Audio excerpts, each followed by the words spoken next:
Welcome. I'm Anita Shipers. I'm the town administrator here in West Boylston, and I'm recording this session today because I wanted to try to provide the voters some information about the October town meeting that's coming up, October 16th at 7 o'clock at the Middle High School auditorium. We will be holding our semi-annual town meeting, and we have 20 articles on the warrant for this October town meeting, and wanted to have a chance to just kind of give you a brief explanation as to each of these articles, what's involved in them, things you might want to be thinking about as you consider how you're going to be voting on these articles on October 16th.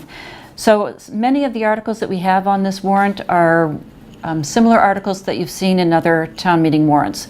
So under Article 1, we have the standard article to hear various different reports from different boards and committees. And we do have, at least I know we're having the Council on Aging provide a report. We have the FISP committee. Our Solid Waste Advisory team will be giving us a brief report, as well as the library. And there may be a few others that will be presenting some various different reports under Article 1. Under Article 2, it's our standard article where we ask you to approve paying of any bills that had come from a prior fiscal year. At times we find a bill that should have been paid in the previous fiscal year, and the way that it works is that we need your authorization to pay this prior fiscal year bill before we can actually go ahead and process payment on that. Thankfully, we have no prior year bills that we need to worry about at this town meeting article, so it's very likely that what we'll be doing is just passing over that article at the town meeting. Article 3 is what we call our annual budget fix article, and this is where we take different accounts within the FY18, our current fiscal year's operating budget, and do some tweaks to the budget based on how we see the expenditures flowing so far within the fiscal year. I do know of a few different accounts that do need to have some small budget tweaks made to them. And so far, the ones we know about are the Conservation Commission needs to have roughly $2,000 more put into their wage account. They're running a little bit short on their revolving fund revenues, so they are asking for some additional money to help pay for the known wages that they'll have for the rest of the fiscal year. We also have the Cemetery Department is looking for approximately $10,000 for additional funds to be put into their wage account as well. And one of the key reasons for that is that what had been a seasonal assistant to that department has now been made what we're looking at as being a permanent part-time position, and therefore being worked more hours per week and also eligible for overtime. So we want to make sure that we have enough money in that wage line to cover those wage expenses that we anticipate for the rest of the fiscal year for the Cemetery Department.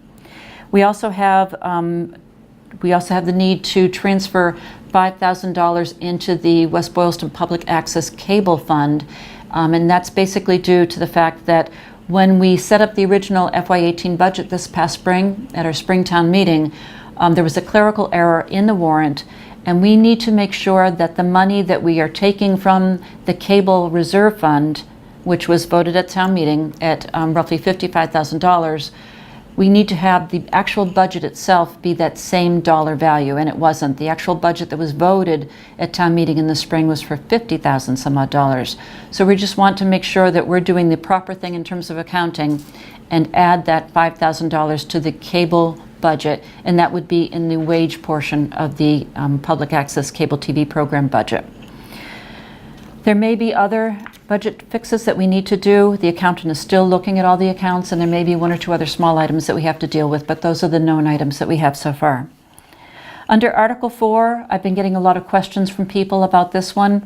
It's titled Application of Bond Premium, and it's really kind of hard to understand what it means. But when we go to borrow money to pay for large expenses like the construction of the police station or the renovation to this town hall building, we go out and we get bonds from various different financing agencies, mostly the banking institutions in the area. And for some of those large bonds, when the banks vie for our money, they offer incentives to that bid that they put in the form of what they call a premium, which is a sum of money that they will provide to the town as a cash incentive, so to speak, to make their bid be more attractive to us, and that we would choose their banking institution to work with to get the bond.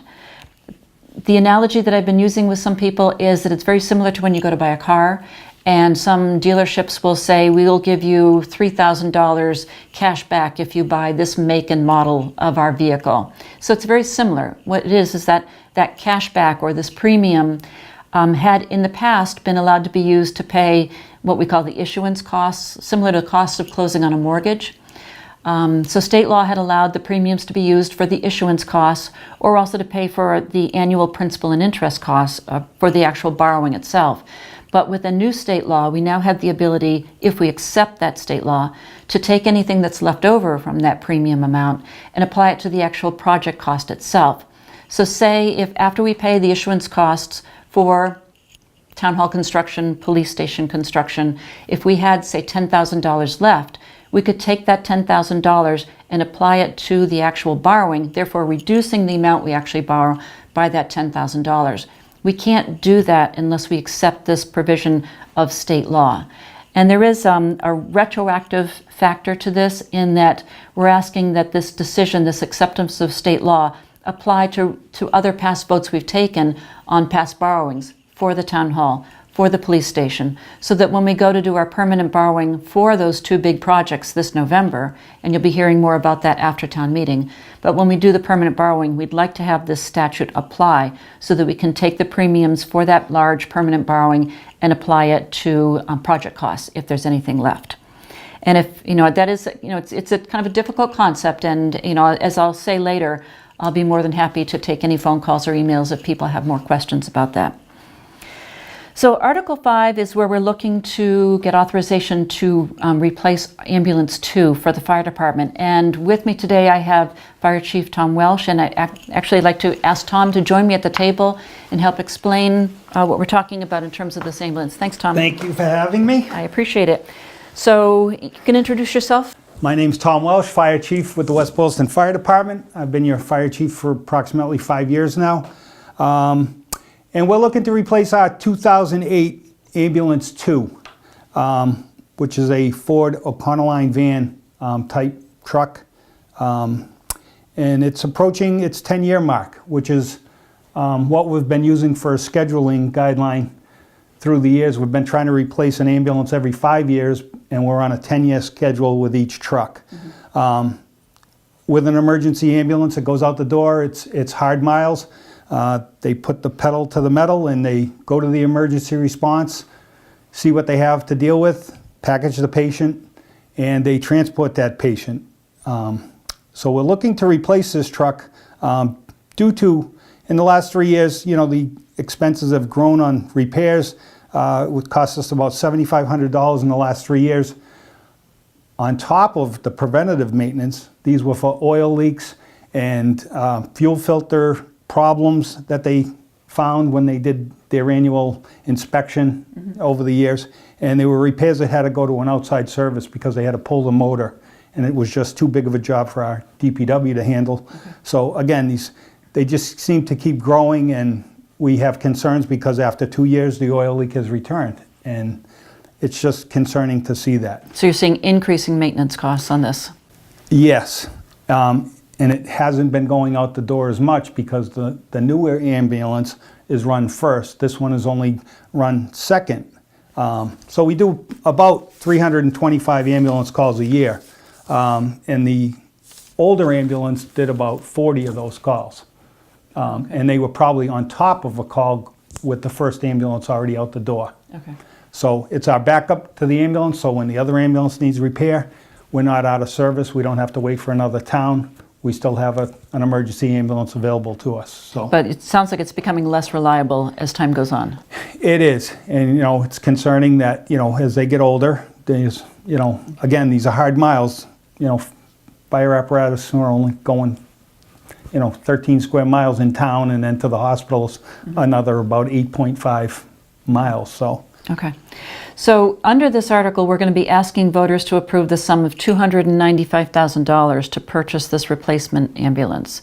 So can you tell us about what you're looking for in the new ambulance? With the new ambulance, we've decided to go back to a Ford type truck, Ford 450, four-wheel drive to eliminate the use of on spots. We've had trouble with wheel our on chains. spots, the wheel chains that go on in the wintertime. With the use of salt on the roads, they just seem to corrode faster and faster. And when we go out in these conditions, it's just easier to put the four-wheel drive on and be able to get to these points that we need to get to. Because the ambulance rides so low, it's a very difficult truck to put these on spots on. Oh, okay. And they end up getting hit when we go into some of the driveways because of the potholes and rocks and things, and they get damaged that way also. And on top of the cost of the ambulance, we're looking to get a stretcher and the stretcher mount to meet the K specs, which are the federal guidelines and the NFPA requirements that are required for an ambulance service today. Okay, so what does NFPA stand for? The National Fire Protection Association, and they set down a guideline that we're supposed to or have to follow when purchasing a new ambulance. But the big one is the stretcher. The stretcher needs to be secured to the base of the truck so that in the event of a car accident or an ambulance accident or rollover, that the patient is secured properly so they're not going to go tumbling around inside the truck. And there's also special requirements for the EMTs that are working in the back of the truck to be secured with better harnessing. For their safety as well. For their safety. So just to clarify, Tom, the $295,000 is for both the ambulance itself plus the electric The electric stretcher and the other fit-up costs associated with getting the ambulance ready to get online. And some of the equipment is going to be able to be transferred from one truck to the other, but Okay. there'll be some incidentals that need to be Yep. fit in, and we just got new radios, so we don't have to buy a new radio for this truck Right. through the grant program, Yep. that we had with that. Okay. And then the other thing with the stretcher, it's electric, so that with the minimum staffing that we have, they can lift a heavier patient using the electric stretcher with less concern of a workman's comp claim or an injury that could Good. cost the town a lot more. So, Good. Okay. and again, our patients seem to be, needing more assistance. So, our town seems to be aging. So, Our demographics are showing that, that's for sure. Okay, so of the $295,000, it is a lot of money, but the good news here is that the money comes from an existing fund. Every year when we get ambulance receipts in, we set some of that money aside purposely to build an account to purchase the next ambulance that's going on the town meeting warrant. So we have that $295,000 already in that account sitting there waiting to be used. So this purchase of this ambulance will be at no additional cost to the voters at all. We have roughly $334,000 in the account right now, and by town meeting time, I think that the accountant had figured it would actually be approximately $10,000 to $15,000 more than that. So we'll have enough to purchase the new ambulance, plus have a reserve there that will tide us over as we continue to build that account to purchase the next ambulance going down the road. So that's it for Article 5. Thank you. So you also have Article 6 that I'd like you to talk about, and that is for the purchase of the new fire truck, which is something that you've been working on for a number of years to try to bring forward to the town. So can you tell us about that? certainly. We're looking to actually replace 2 trucks that are in our fleet right now with 1 truck. We are replacing a 26-year-old engine, which is our engine 3. It was a 1991 pumper, and it has become over the years non-NFPA compliant with today's regulations, and I believe that the ship has sailed on trying to have it refurbed to have an enclosed cab put on the truck. So this is an open cab fire truck. You don't see them around anymore very, very much. There's very few of them. Very few left out there. Most of the ones that were left out there were refurbed, and the refurb should have been done probably 10 years ago when there was still some viable life left in the truck. Again, it's been the backup engine to our engine 1, and it doesn't leave the barn that much anymore, but it also is costing us on the other side with our new engine, which is 10 years old, to be going out on every single call. So we're hoping with the purchase of a new rescue pumper, we'll be replacing our engine 3, which is the 1991, and a rescue truck, which is 23 years old. And it doesn't really go out the door that much anymore because of staffing levels and tough to get crews back. So what you're actually doing then is reducing the fleet by replacing those two vehicles with a multitasking new fire truck, a pumper rescue truck. It's going to be a rescue pumper is Okay. what we're speccing out Okay. now to replace that. In the old days, the ambulance would roll, the rescue truck would roll behind it, and then if you needed it, a fire engine would come after that. With today, car accidents, the majority of the time, you're better off having the fire suppression there along with the rescue equipment so that if the car is on fire or catches on fire, you can hear it. You don't have to wait for that second truck. And again, trying to get a crew to respond with that second truck, this will take the pressure off of that. Good point. And it'll also take some of the pressure off that 10-year-old new truck because that goes out for every single call. It goes to fire calls, goes to car accidents. Right. And it's just taking its toll on that because it has a lot of hose and a lot of weight that it carries. Because of the water. And this newer truck, we're going to be carrying less hose and less water. But its task is going to be for car fires, car accidents, and hazardous situations. So not only are we reducing the fleet by one truck, which is good because that reduces maintenance costs of our fleet, but it sounds like what you're aiming to do is to increase the longevity of existing engine 1 by taking some of the burden of no longer having it go out the door with every call. Engine 1 will go out when there's active fires, but if it's a car accident or that type of thing, it would be the new engine that would go out instead. Correct. So, which, a majority of the time, car accidents, the engine 1 will be able to sit back. We'll keep it as a main piece for the house fires, Right. for, mutual aid, because it is set up in that capacity. The new engine will have the Jaws of Life on it. It'll have the ice rescue suits on it. And it'll carry the equipment that we need, and we can build the truck around those needs. Okay. So that's what we're looking to do there. Okay. So the cost of this new fire truck is $575,000. And again, a lot of money to ask people to consider, but the funding mechanism for this fire truck is intended to be State House notes. So we would be looking to do a 5-year borrowing for this fire truck, and the resulting principal and interest cost for this fire truck, this new rescue pumper, would actually be the same value of existing debt that's coming off the books this year. Years ago, we had taken on debt to pay for a street drainage project. And FY18, our current fiscal year, is the last year we're going to be paying principal and interest payments on that debt.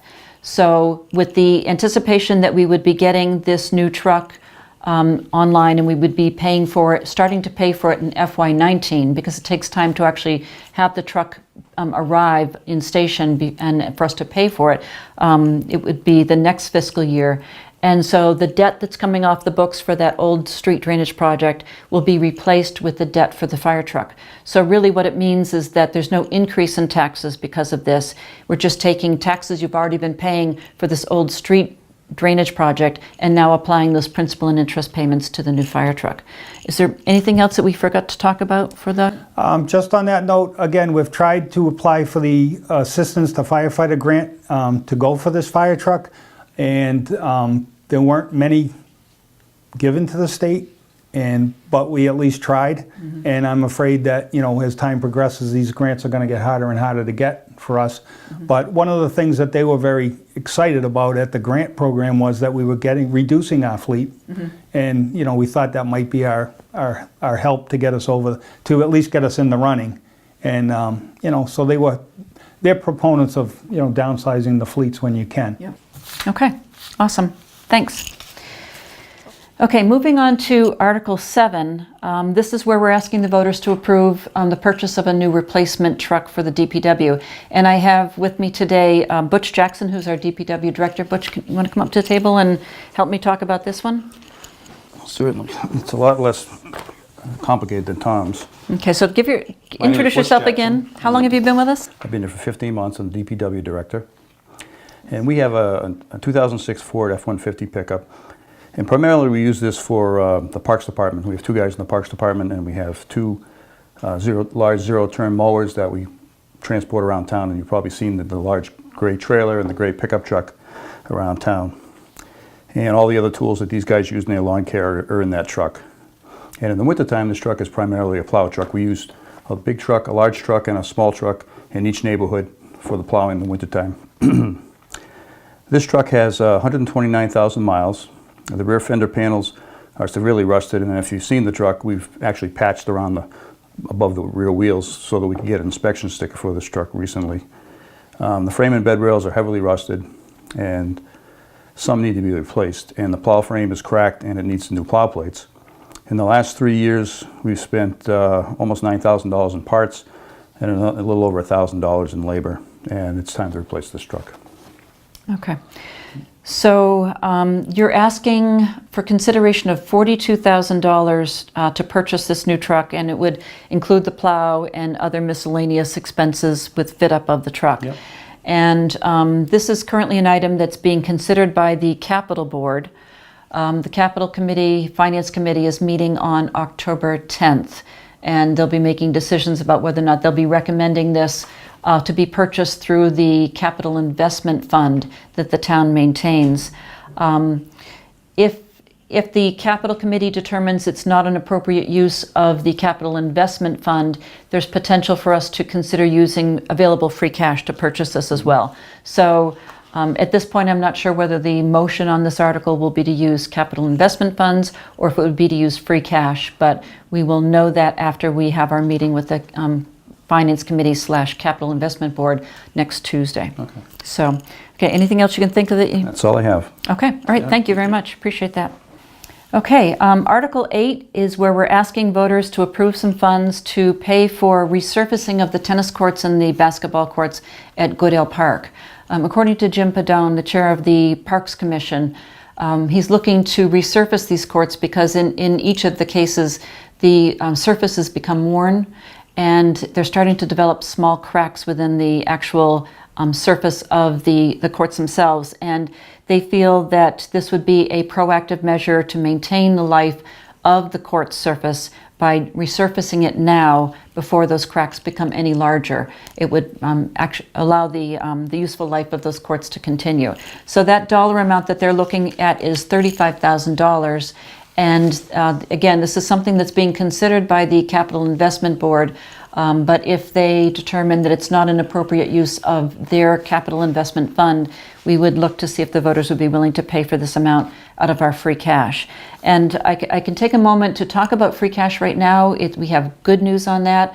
We just received our certification of free cash from the state, and we're looking at the amount of $700,660 for certified free cash for the closeout of FY17, which is wonderful. So that gives us the flexibility to pay for some of these smaller items, such as the pickup truck with plow for DPW if needed, or to pay for the resurfacing of the tennis courts if needed. The next item is Article 9, and that is where the Community Preservation Committee is asking the voters to approve appropriating $25,000 for the Affordable Housing Trust for various different affordable housing purposes. It would be purchase of service, consulting services, or other expenses related to the provision or development of affordable housing within the town. So again, that would be coming from the existing fund balance that the Community Preservation Committee maintains in accordance with the state law that deals with the Community Preservation Program.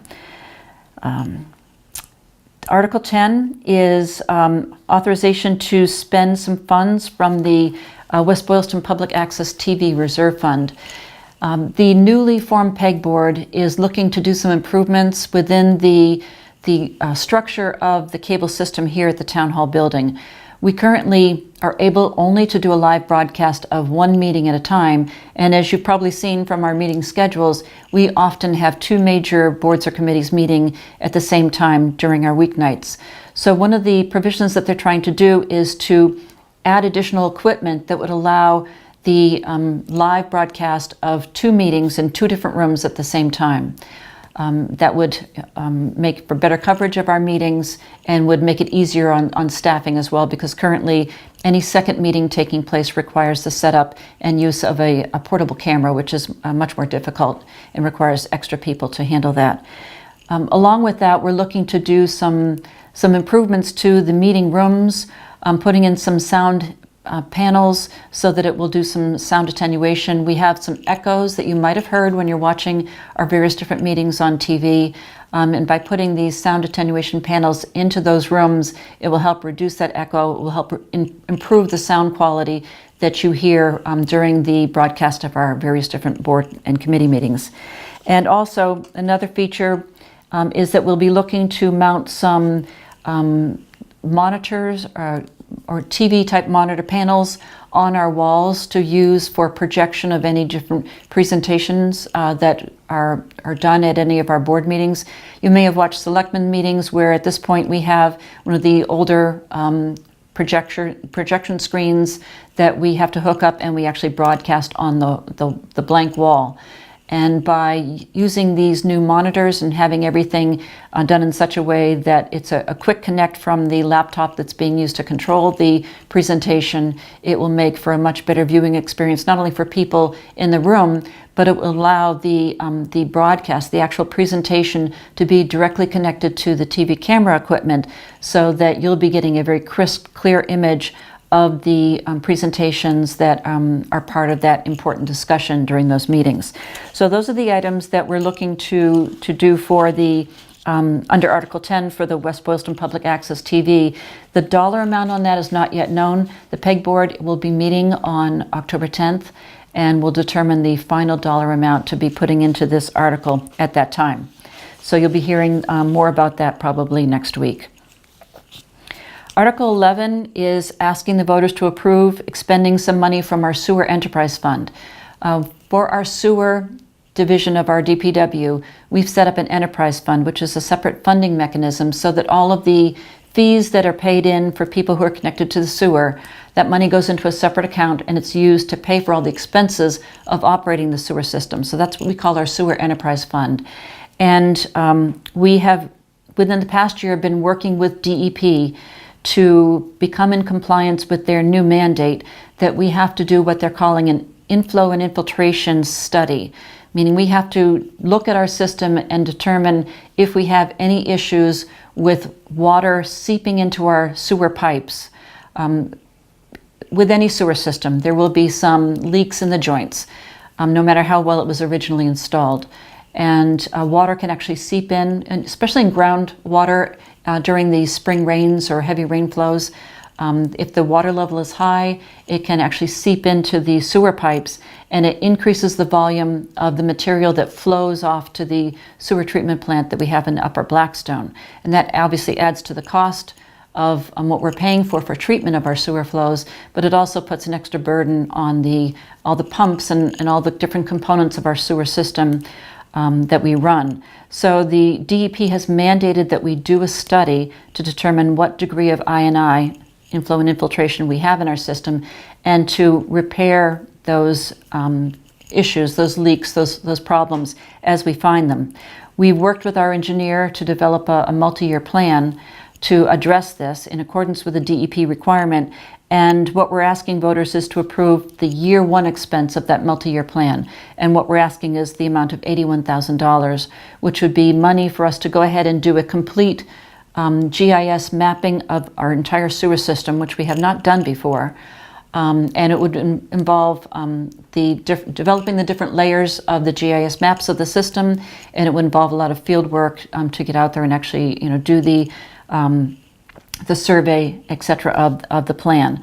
So year one is including that expense, and we're also adding $50,000 to the cost of that to be there, to sit there in case we do find any repairs in the course of that investigation, that survey of the system. If we find anything that needs to be repaired immediately, we'll have that $50,000 available to cover that as well. Whatever we do not spend from that $81,000 will go back and sit in the reserves of the Sewer Enterprise Fund and be available for year 2 costs or other related costs of running the sewer system. Under Article 12, we're asking for $1,500 in free cash to pay for the installation of a new phone system for the library. The library had previously asked for capital funds to purchase a brand new phone system for the library, which was badly needed. However, they were very fortunate to receive a donation of an almost new phone system that they can use. So instead of asking for the full amount of the phone system, all they're going to be asking town meeting to approve is the $1,500 for the labor and installation costs of that new phone system. So it's a great deal for the town. Article 13 is where we're going to be asking the voters to transfer some of that free cash into our general stabilization fund. We have what we call our stabilization fund, which is similar to a savings account, where we try to keep a certain amount each year so that if we ever find ourselves in any kind of fiscal distress, if we have a really bad year or if the state for some reason is not able to give us the normal amounts of local aid that they do annually, we can rely on that savings account, that stabilization fund, to help us get through a fiscal year.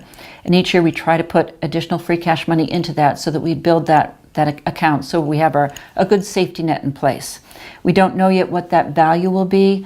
It will depend on what articles you end up approving for free cash use, and we'll likely be keeping some of that money, some of that $700,000 aside, because each year annually we rely on use of a free cash balance to help pay any overages we have on our snow and ice account. By state law, the snow and ice account, where we pay for the plowing and the wages of the men plowing, the purchase of sand, purchase of salt, and the other expenses related to removal of snow and ice in the winter, we have a very small budget for that within the operating budget, and every year we always go over it. So each year at the end of the fiscal year we use a balance of free cash to cover that over expenditure that we've had. So we want to make sure that of that $700,000 of free cash we have, that we set enough of that aside to be used to handle any overage we have in the snow and ice account. So we're not sure yet exactly how much money we'll be asking you to put into this stabilization account, but we'll be giving you more information about that just before town meeting. Article 14 is very similar. It's asking you to approve transfer of some free cash into the capital fund. And as we talked earlier about some of those other capital purchases, the capital fund is a separate fund that's set up to pay for the expenses of purchasing large capital items that are eligible under the capital program, large pieces of equipment, major building improvements, that type of thing. So the Capital Investment Board, which is also part of the Finance Committee, approves those expenditures annually based on some very careful planning that happens with all the different departments. And so we will be asking you to take some amount of that free cash and putting it in to add to the existing capital fund balance. So amount to be determined. Article 15 is an article put forward by the Personnel Board where they're asking town meeting to amend the personnel bylaw to allow it be the Personnel Board who makes decisions about where on our grade schedule, our compensation schedule, any individual position gets assigned. Currently, the actual grade schedule gets voted by town meeting, and any adjustment to that, say we have a position that's changed and it's appropriate to have that position be changed from one grade to the other. Currently, that can only be done by town meeting, and it's caused some complications in proper allocation of staff time and staff resources, because it means that we have to wait until the next available town meeting to make those necessary staffing changes. So the Personnel Board is asking town meeting to approve a minor change to the personnel policy and to the bylaw that would allow them to be the board that determines when, what those grade assignments should be, with the conditions that it would have to be based on a unanimous vote of the Personnel Board. It's nothing that gets done lightly. They give it serious consideration, and it would have to be done at the unanimous vote of the Personnel Board. And they would also have to do so knowing that there has to be appropriations, enough money in that particular account that pays the wages of that individual to pay for whatever changes, whatever increase might be associated with the change in grade. So Personnel Board is asking the voters to approve that for them to provide more flexibility in staffing. The Personnel Board also has Article 16, and in this they're also looking to amend the personnel bylaw, personnel policy, to change the provision of how overtime is calculated for certain positions. This would be we have a small handful of non-union staff that at times are mandated, have to work weekends. And in the instances where we have holidays that happen during a work week, they are currently not eligible to get overtime on the weekend, because if that holiday falls within their work week, say on a Monday or what have you, they have not technically worked that day. And with current language, that means they would not be eligible for overtime on the weekend. So what the Personnel Board is doing is trying to address that situation for that very small handful of employees that are basically required, mandated to work weekends, such as cemetery employees who quite often work many weekends throughout the year because that's when a majority of our burials take place. So the Personnel Board would like to be able to have the provision to provide for weekend overtime for those individuals if they're working weekend hours on weeks in which a recognized holiday falls. And they'll be explaining that in more detail at town meeting. Article 17 is where we're asking the town to develop a new general bylaw that's called the Stretch Code. And for anyone who was watching the Selectmen's meeting on October 4th, you heard a presentation put on from a gentleman from the Department of Energy Resources explaining what the Stretch Code is. The town of West Boylston is looking to try to apply to become what they call a green community, which is a fantastic state program which provides a lot of grant resources for communities who make a commitment to reduce energy usage over a period of 5 years. And there's 5 different criteria which a community has to meet in order to be eligible to be a green community. And one of those criterions is this fact that we have to adopt the Stretch Code. And the Stretch Code is an energy efficiency code, a state code, which currently it's drafted in such a way that it's a little bit more stringent than the existing energy code that we're all required to comply to as we do any kind of construction in any community in the state. The Stretch Code requires a little bit more than the current building codes, in that it's asking anyone who's building a brand new residential or commercial or industrial facility to go a little extra step in terms of improving the energy efficiency of that building, and to prove that that energy efficiency has been met by hiring a different type of subcontractor called an energy efficiency rater to actually check that you're meeting those improved energy efficiencies in that construction before you actually get an occupancy permit. So for residences that are under a natural gas heating system, there are rebates that help offset a majority of the cost of this additional criteria. For those businesses or residences that do not have natural gas, the savings that you would be achieving in your improved, more efficient heating systems, cooling systems, whatever, would pay for the small amount of cost that this stretch code requires be borne in the cost of construction. We have more information about this stretch code that's been placed on the website.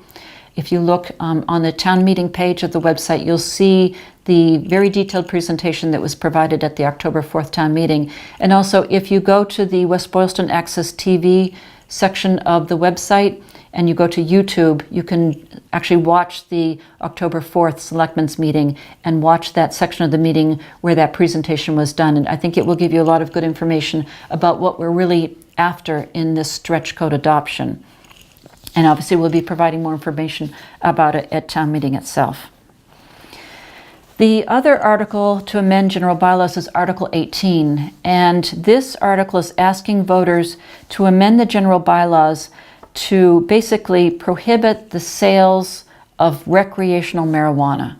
The town currently allows the sales of medical marijuana, but this particular article, if approved by the voters, would prohibit the sales and facilities associated with recreational marijuana. And the selectmen were asked by a number of different residents to put this article on the town meeting warrant for consideration. Many communities are trying to make a judgment call in terms of, is this something that is appropriate for our community? Should we have sale of recreational marijuana in our community, or shouldn't we? And there are pros and cons, and every community is going through that process. So quite honestly, I think it'll be an interesting discussion point at town meeting to hear how you, the voters, feel whether this is an appropriate thing for West Boylston to adopt or not. And then under Article 19, we are also looking to amend the zoning bylaw, particularly the section that addresses the street parking. We're looking to reduce the weight of commercial vehicles that are allowed to park overnight in residential areas. So this would basically mean that any commercial vehicle that has a gross vehicle weight, as defined by the state, of 12,000 pounds or more, and has more than 2 axles, would be prohibited from parking in residential districts overnight. And we can give you more information about the impact on that at town meeting. Also, I believe the planning board is having their hearing on this zoning bylaw amendment on Wednesday, October 11th. So I'd encourage you either to attend that meeting or to watch it on TV. And then the last article, Article 20, is to amend the zoning bylaw, and this is dealing with the section with signs and billboards. And this is very simply to address the electronic signboard provision in our sign bylaw. We're asking that voters change it to remove the limitation that electronic signs can only be text messages. We've had feedback from businesses that they wish that they could put some sort of other visuals on their electronic signboards. So if you approve this change to the zoning bylaws, it would allow some flexibility for those businesses to have information on their billboards beyond just the normal text message that you see currently. And so that's it for our 20 articles for the town meeting on October 16th. I urge you to come to town meeting and be part of that whole discussion and be part of that vote. Again, it's October 16th, Monday, at 7 p.m. at the Middle High School auditorium. And if you have any questions about any of these articles, the warrant is on the town meeting page of our website, so please look at that and get a look at the articles themselves. But if you have any questions, please feel free to give me a call directly. My direct line is 774-261-4088, or you can email me. Easiest way to email me is to go to my webpage on the town's website, and there is an email form that you can just fill in your name and your email address and type in your question, and I will immediately get back to you with the answers on that. So again, I look forward to seeing everybody at the October 16th town meeting. Thank you very much. Appreciate it.